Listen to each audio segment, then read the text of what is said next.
Kia ora, good morning. I've been up for a little while, as you can see from my posts. I slept like the dead, but I had a dream about what I was writing, and all I remember is that I was laying on the bed thinking about the name for my character, and when I woke up, the name John Gunn was sticking in my head. Now, John Gunn was my brother John's best friend when I was little. Like, because where I lived in Alexander Street in Palmerston North, I was born in that house, and then we moved just before my 6th birthday to the military camp out at Linton Army Base. And John, my brother John's best friend, was also called John, and they used to call them the two Johns. And his name was John Gunn. And I'm thinking, okay, we've got John Wick, we've got Jason Bourne, we've got James Bond.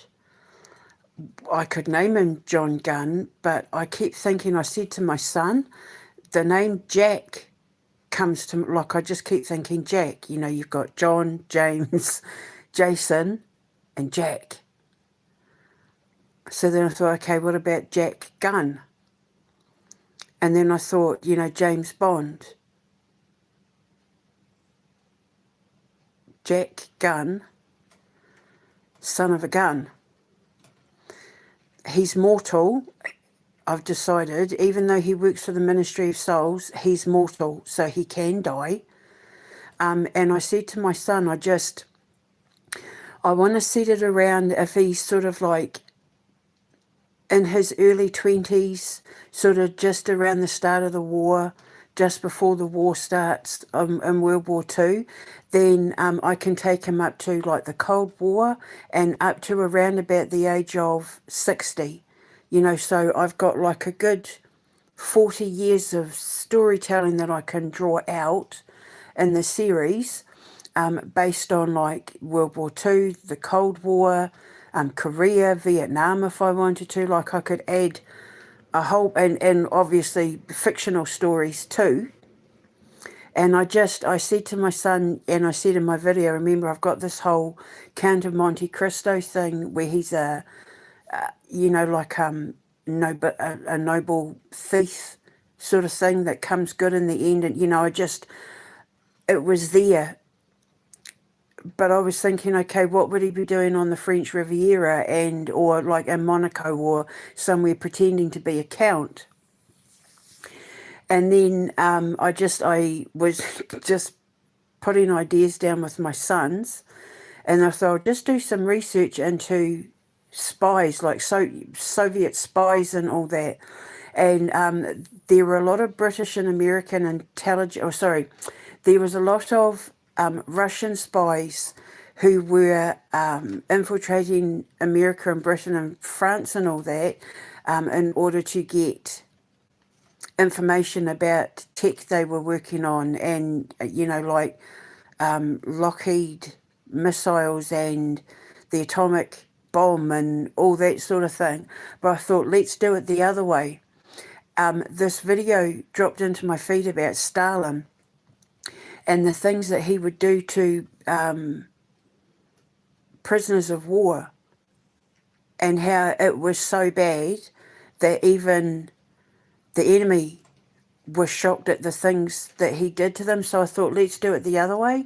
Let's send like our Jack across enemy lines, and I was thinking that might be what I call the first episode, Son of a Gun, behind enemy lines, where he's got to go into, like, he's pretending to be a count because he's got to gain access to, he's got to take photos of something that the scientist is working on. Then the scientist is taken prisoner and taken behind enemy lines into Soviet Russia during World War II.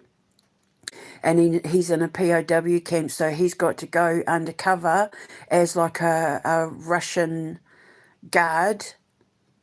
And if you knew the plot to who Jack was, it would make sense. But I'm not putting it out there because, you know, people steal my stuff. But it's really cool.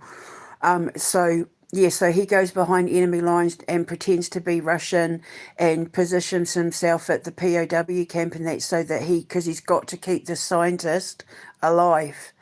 But then he has this whole crisis of conscience thing of like, I've got to get him out, but I can't leave the others here. Like I said to my son, the whole Schindler's List thing. But whoever plays him, I was just writing. I know Sean Connery's the most famous James Bond, and I love Sean Connery, but I've always loved Roger Moore as James Bond more. It's not, like I have been around Sean Connery territory. I've got personal stories in regards to Sean Connery because my ex-husband's auntie, Sean Connery was in love with my ex-husband's auntie because she was gorgeous. Betty, I think her name was Auntie Betty, and he was in love with her and he wanted to marry her, and she didn't like him. She told him to bugger off. But also as well, when my sister was a teenager, and what happened was, because mum was sick, mum had cancer when she had me, and after she had me, she had to have a hysterectomy and chemotherapy and all of that sort of thing, and she needed help with the 6 other kids and a newborn baby. So my sister, being the eldest, stepped up. And then what happened when she was like 15, 16 years old, because I was 14 when she was, she was 14 when I was born. When she was like 16, I think it was, 16, 17, they let her go off and she signed up to this big overseas adventure program where they offered teenagers, like young people, the opportunity to travel the world, where they worked their way around the world. And she worked at a pig farm in Germany, and she worked in hotels as maids and cleaners, and I can't remember what else she did, but I know she went to France, I know she went to Germany, I know she was all over the UK. But when she was in Edinburgh, she worked at this posh hotel that Sean Connery was staying at. My ex-husband even showed me it. I took photos back in the day when I was talking to my sister. And one day she had to go and do like stuff in the room, and she knocked on the door, and Sean Connery opened the door wearing nothing but a towel. And this was at the height of him being James Bond. And when she realised who it was, she kind of like had a brain freeze. And he said, "Can I help you?" And she said, "I've come to change your nuts." Because, she panicked. And he laughed, like he thought it was really funny. He cracked up and said, "Come in." And yeah, she did his room and everything. And then apparently he just was so impressed with her. He loved her personality and everything, that he rang downstairs and said, the girl that came to do my room this morning, can she come and babysit my kids? And so the hotel got my sister Marion to babysit Sean Connery's kids. Jason, remember, he was like Robin Hood. He was only very little at the time. She said he was an absolute asshole. And she also cleaned the room for the Bay City Rollers, and she said they were pigs. She said they were horrible, disgusting, seedy, sleazy pigs. But yeah, Sean Connery, my sister babysat for him. So I have a connection to Sean Connery through my family and family ties and all of that. And I've always loved Sean Connery, I loved him in that movie where he had to escape from Alcatraz with Nicolas Cage. I just can't remember the name. Wasn't The Rock, was it? Was it called The Rock? See, my memory is starting to come back. It's not taking me so long to remember things now, so that's how I know my cortisol levels are coming back down. I'm not so brain damaged. But yeah, I think it's called The Rock. I loved that movie, and I loved him in that movie. But to me, he wasn't my James Bond. Roger Moore was my James Bond. So whoever plays Jack, bearing in mind that this is going to start based in the 1930s, and I just said to my son, with my Quantum Menace sagas where I'd written about where the Quantum Menace goes in and helps launch planes through the portal, through RAF Ashbourne and all that, where the Hindenburg disaster is basically like a diversion tactics so that the Nazis can come in off the coast of New York, have everybody focused on the Hindenburg sort of thing, so that the Nazis can sneak in submarines and that from behind. It's going to be a bleed through. I can weave the two stories together beautifully. But whoever plays Jack, he's going to have that charm and charisma of Roger Moore.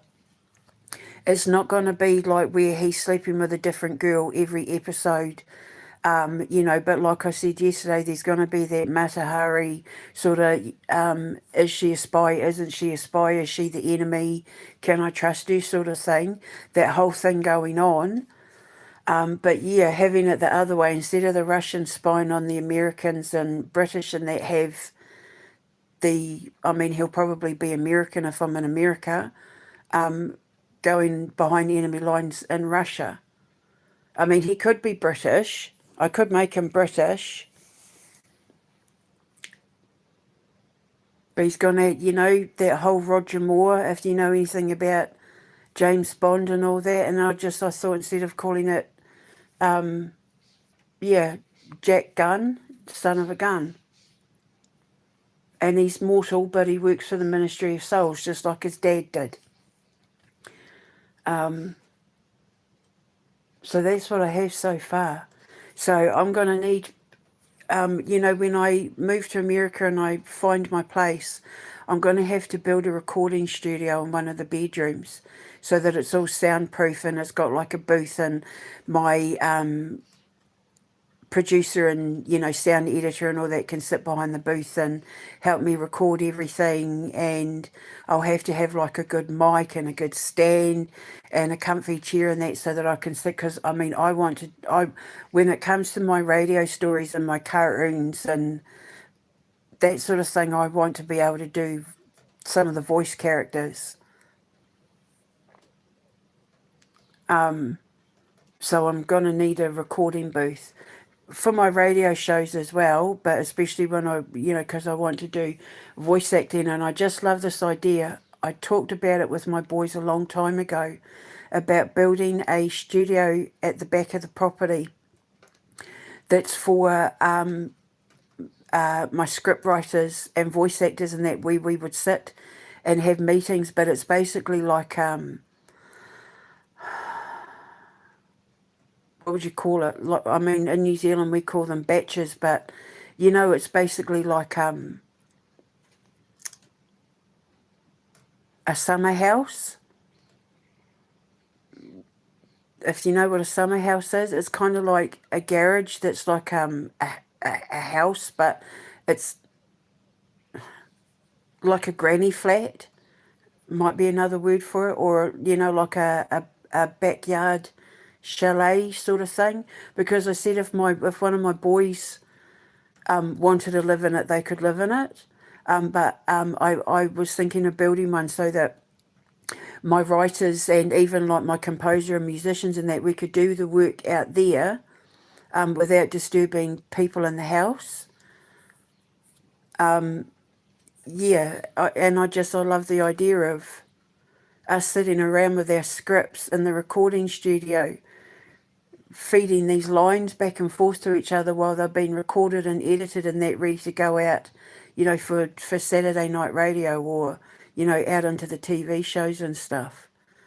So I'm going to need people that can speak different languages. We'd be looking at, for the first episode, we'd be looking at French, German, English, obviously, American English, British English,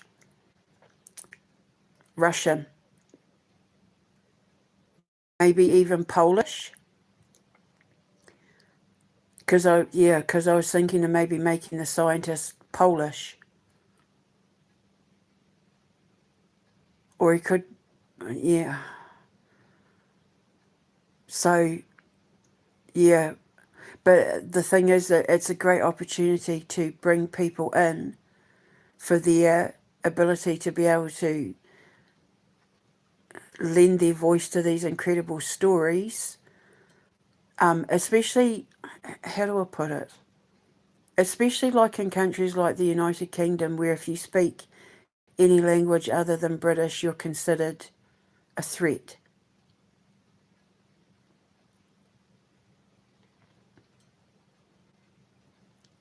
The British aren't too welcoming of foreigners. And I speak English. I'm from New Zealand. I'm from the Commonwealth. But I know in Yorkshire, when I first moved here, I was not well received.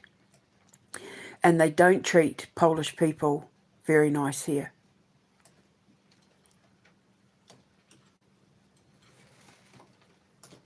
So, yeah, so I was thinking of making the scientist Polish. And, I was saying to my son, the whole Jasper masculine thing, I love hearing stories about the spies of World War II and that, because Jeremy Clarkson did a show years ago because his father-in-law did some incredible things regarding World War II, and he made this whole series for the TV about like some of the things that the British did in regards to spying and espionage and all of that sort of thing. And that's how I learned about Jasper Masculine, through Jeremy Clarkson, member from Top Gear. And it just intrigued me. It blew my mind. I was like, lot more. He just talked about all sorts of things, about the bat bombs and, the scarves that had the maps on them. The women would wear the hair scarves and get stopped at the Nazi checkpoints and that. And they were wearing these scarves that they had to hand over to the resistance and that were leading out certain routes. And, I was just getting goosebumps just talking about it. It was so brave of these people. They were so brave. And some of them were only very young, like the lipstick gun, how they, she would have the lipstick, but it would only fire one bullet. And the fish that had the map in it, and there was the bread, I think, had a map in it, or bread that they baked a loaf of bread that had something inside the loaf of bread, and that sort of stuff just like enthralled me. I could not get enough of that show. It was one of my favourite shows on TV. And yeah, so that whole thing brought my story writing to life. And when I came up with the idea of doing the Quantum Menace sagas for the radio, my son Gabriel and I were doing like this whole storyline in regards to, and we specifically picked RAF Ashbourne for the sort of things that they used to do there, based on where we wanted the storyline to go. And then, of course, remember I've told you the story about when I was in North Carolina doing that cleansing for the paranormal activity at that old slave house, with the Underground Railway. And I saw the people falling out of the sky, and it turns out that the owner of the house had a piece of the Hindenburg in his office. And they were like, oh, you remember when you were saying about people falling out the sky? Look, there's a piece of the Hindenburg. And it was in like a glass case and that. So I thought, well, I have to put that in, because as a writer, everything in my life inspires me. And then I just take bits of this and bits of that and that name and that incident and that thing, and then I weave it together. I'm the dream weaving alchemist. I take everything that I dream up creatively and I weave it together to create storytelling magic, and with radio especially, because we live in such a visual world now with VR and video games and streaming services and all that sort of thing, even though that's going to be part of my life, we need to go back to simpler times where you're encouraged to just lay back and use your imagination, which is why my voice actors have to be captivating, because I want my dads and granddads and all the boys and people that are into spy stories and that to just get their drink on a Saturday night, turn the radio on, and just sit back with their eyes closed and listen to the story. And then, like I had said to my son when we were working on the Quantum Menace sagas, when it's like the sound of the trains or the sound we're talking about, with the planes or the horses and that, they have to be spot on. Because I said to my son, there'll be people out there who are experts in planes and spy techniques and World War II history and all of that sort of thing, that if I put the wrong plane in or the wrong train sound or the wrong gun sound, they're going to know. And that would embarrass me. It would bring great shame upon my writing abilities if I say it's like a Messerschmitt and it's not, or I say it's like a Ruger and it's not. These people are going to know. If they're drawn to my spy stories, they're going to know from the sound. So I'm going to have to make sure that I can get a consultant in who's like a World War II historian when it comes to spy history and espionage. But like I said, it's not just going to be World War II. It's going to start with World War II, where he enlists and he signs up and they train him to be a spy, and then he goes off and does his thing. And I'm willing to take the series, because the sky's the limit, really, up to about the age of 60. So that would be taking him up to, like I said, Korea, Vietnam. We could, the killing fields of Cambodia, we could have him involved in all sorts of things. And at the age of 60, he would still be, he'd just be a seasoned spy. But then I could also just, it doesn't all have to be based on real history. I can make stuff up as well, just like James Bond did. But this is the start of it. This is me planting the seed. Because of the fact that in World War II, people like Jasper Maskelyne and that came up with the most incredible ways to trick the enemy, to fool the enemy. Like, they were just mind-blowing. Like, when he was telling the story about how they put the bombs on bats, but the bats were flying back into the air hangars and that, and then blowing up the air hangars, so that didn't work. So using those inflatables over the jeeps to make them look like tanks, to fool the Nazis into thinking that their army was bigger than what it actually was, and using those floodlights and that in order to move where they thought the canal was, and like that sort of thing. That makes me cool, right? As a girl, that doesn't make girls like that stuff, I'm sure. And I think it's just because, my dad was in the army as well.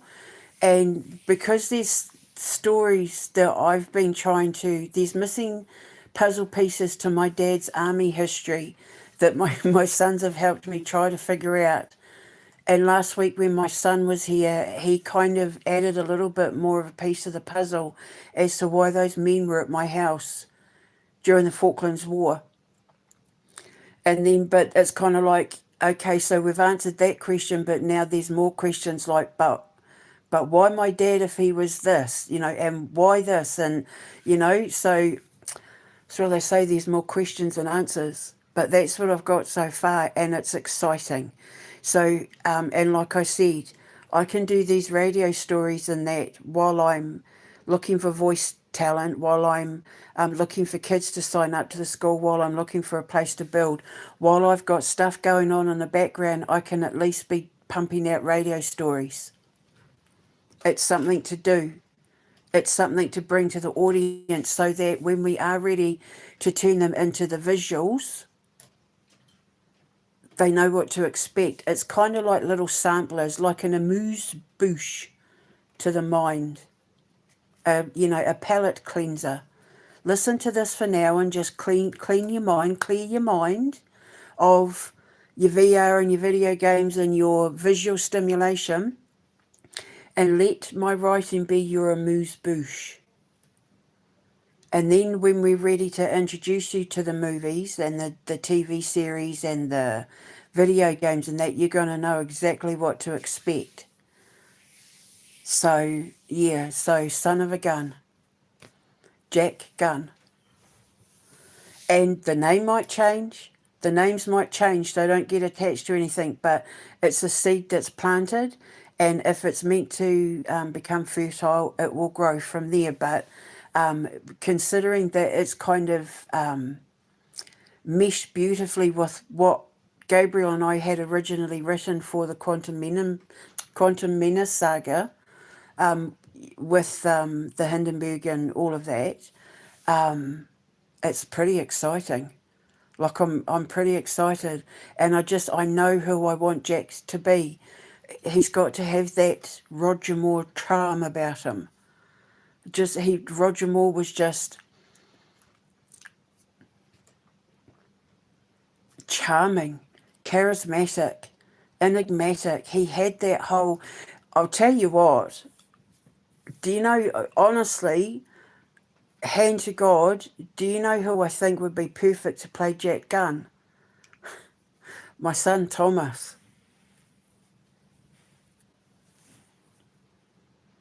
He'd be perfect for that role. And he knows a lot about Soviet history. Both my boys, when it comes to like communist history, Soviet history, World War One, World War Two history, yeah, they know a lot. Trust me. I mean, that's why I went to Gabriel to help me write this stuff, because he's like my library. I just go to him or I go to Thomas. Thomas would be perfect. Even though he's only 17, he'd be perfect. Because he is very charming and charismatic and enigmatic and Yanori. So, yeah. But anyway, that's what I've got so far. Oh, just hurry up and get me out of here, Lord, because, like, we need this stuff out there now, don't we, guys? Really, be honest. We need this stuff in our life. And then I get to bring voice actors on board. I love the fact that there's people out there going to work in the supermarket or putting their uniform on to go and patrol the streets and that, who have no idea that in the not too distant future they're going to end up like radio voice actors in whodunits and spy stories and kids' cartoons and video games, and you know, they're going to end up being like the time jumping detective George Elmer, you know, like, and they have no idea that they're about to become heroes to a whole new generation of people who are crying out for the kind of entertainment I grew up with.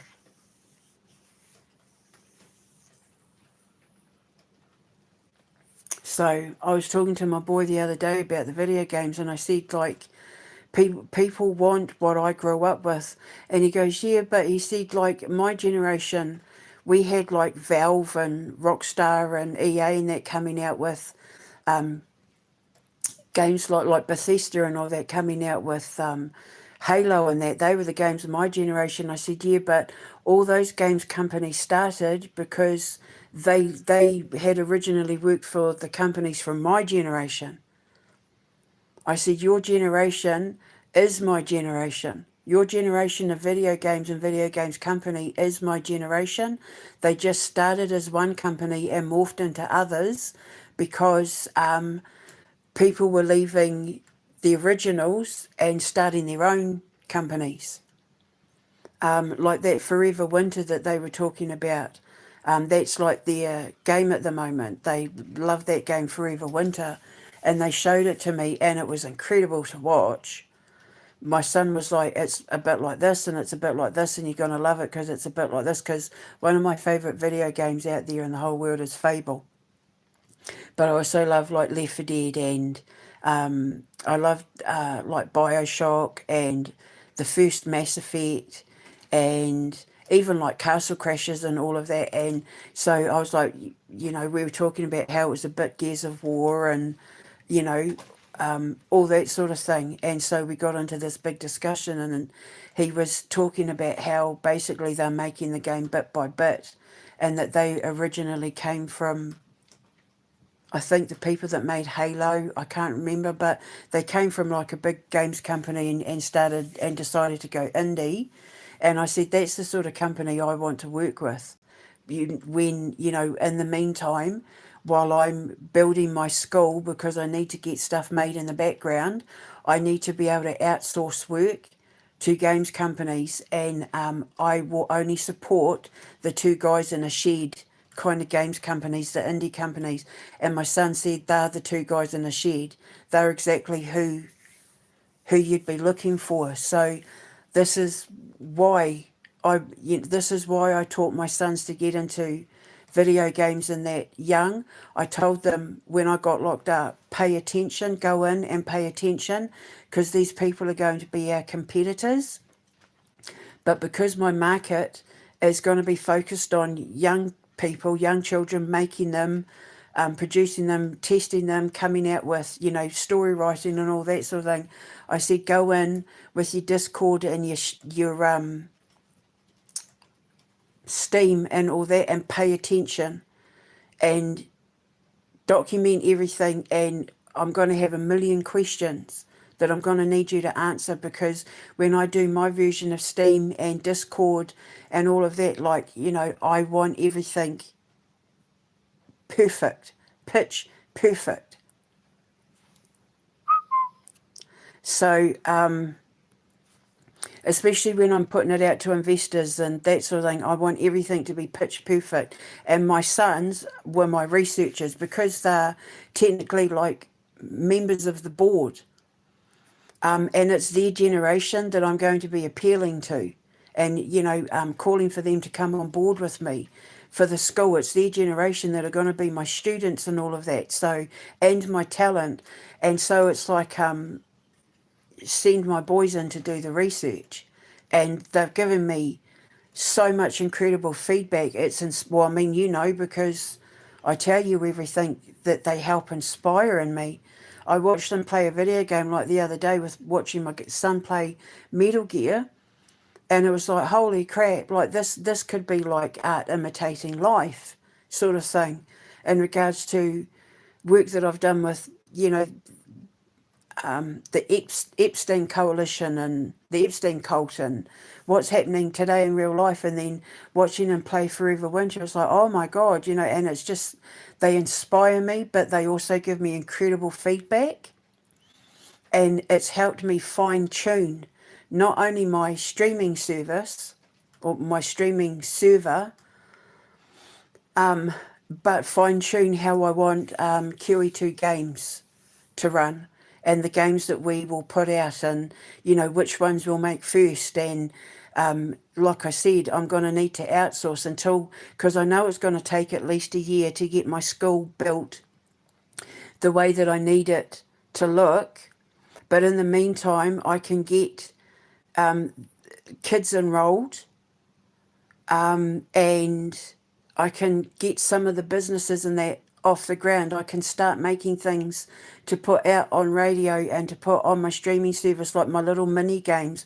I came up with a series of like 13, 14 little mini games that you can play, like before we're able to start making like the AAAs and all of that sort of thing, and put up little TV episodes on like my version of YouTube, but it's actually just a TV channel, just to keep you watching until we're able to start like making the Time Jumping Detective and When the Bell Breaks, and and we can put up little short movies while we're making the first sign. I mean, God, I've got so many movies ready to go, so yeah. So my step-by-step plan, it's all fine-tuned now. I know exactly what to do, how to do it, where to do it, when to do it, blah blah blah. I just need to get out of here, and I just need to get the right people on board. That's like the last piece of the puzzle. Where where to move to, and who I allow to come on board, like who I employ, and who I let invest. That's the last piece of the puzzle. I need to make my dating app first though, because when I sell that to Tinder, that's going to be worth a lot of money. I could technically, just from the sale of my dating app, fund everything myself. It just depends on time. It's not that I feel like I'm running out of time, but I kind of feel like I'm running out of time. I mean, I'm 53. 53. I want to be able to. I'm ready now. I'm so ready. I want to get to the good stuff while I'm still young enough to enjoy it. I've got so much to do, and I'm going to be overseeing every single aspect of my empire. Even though I'll have people running everything for me, nothing gets through those gates, nothing gets made, nobody gets employed, nothing gets sold without, and no one comes in as a student or as an employee or anything without me signing off on it.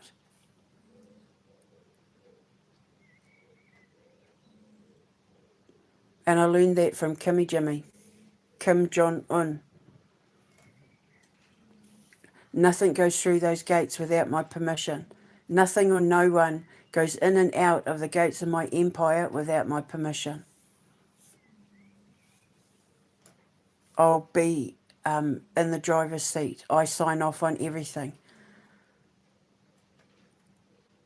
Even my security staff that patrol the perimeters and that will have to come and, give me feedback every day and updates and, because I want my security for the grounds to be perfect.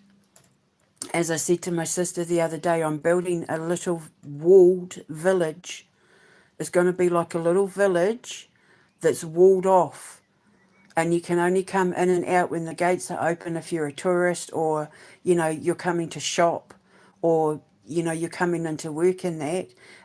But you'll have to go through security first. You'll have to go through the gates and, we're going to have people staying in hotels and the kids staying in the dorms, and my security will be better than Fort Knox. That's why all my security staff will be all ex-law enforcement and ex-military and special forces, and I want my cameras and my tracking systems for the kids and that, so that if anyone tries anything with those kids or members of staff, or anyone tries to steal anything in that, we're on it. I want my compound. I want my village so safe that kids will be able to get up in the morning and leave the hotel and walk around the grounds, and the parents don't even have to worry. Like if, when you stay at a hotel, if you've got 7, 8, 9, 10-year-old kids and they wake up first and the parents are still asleep but they're hungry, they know they can leave the hotel room and go down to the bakery to have breakfast in there. And the staff would just send a little message to the parents' phone and say, hey, just to let you know, Jill and Jack are down at the bakery, so they don't need to worry. And the kids would be able to just go off to the daycare or Diana's place, which is like my playground. After Princess Diana, it's going to be like, my kids' playground and that, where they can mess about, go on the miniature trains and that, and everyone that I employ is technically babysitters, and the kids will be monitored and watched out for, and my security staff, they will give me updates and all the time, and whoever's head of my security, he's pretty much going to have to be, well, like my Wolf King, my right-hand man. He's going to be like my general. He'll be in charge of all the security and all the security staff, and yeah, I want the best of the best. So yeah, So that's what I've got so far. Pretty exciting, eh? I can't wait. I said, I hope Ian Fleming's proud of me. I love it. So, right, so I'm going to go. I've just given you an update. Son of a gun. Jack Gunn. I'll speak to you later. I'm just trying to think of the theme tune now. Son of a gun. No, I'm just kidding. I'll speak to you later. Ka kite.